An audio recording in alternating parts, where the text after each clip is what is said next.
Session at noon today. Governor Kathy Hochul has said she wants them to extend the ban on evictions through mid-January. Joining us live on the 1010 Wins Newsline is State Senate Deputy Majority Leader of Queens, Michael Gianaris. We thank you very much for being with us.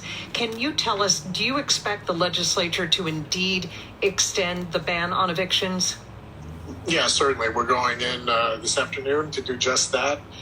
We're in a situation where we have over $2 billion in relief money for rent that has not been allocated to people, and we certainly don't want people at risk of evictions while the state gets its act together and moves that money to them.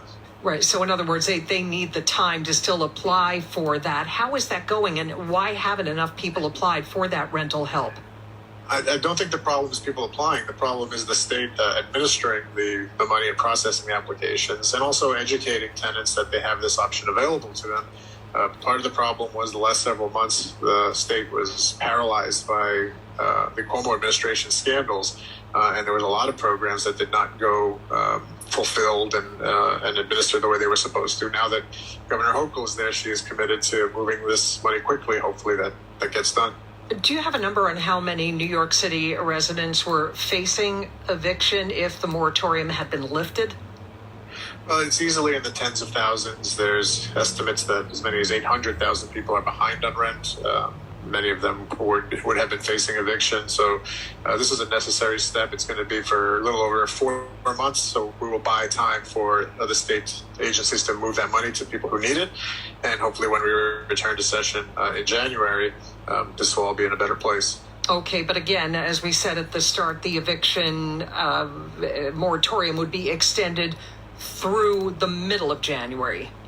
January 15th is the date that the moratorium will run until, and then we'll have the opportunity to reevaluate where things stand at that point. Okay. The biggest landlord group in New York, the Rent Stabilization Association, previously had threatened to sue lawmakers if the moratorium were extended. Are they still threatening to do that? And what do you say to that threat? Well, I don't know. They're always threatening to do something or other.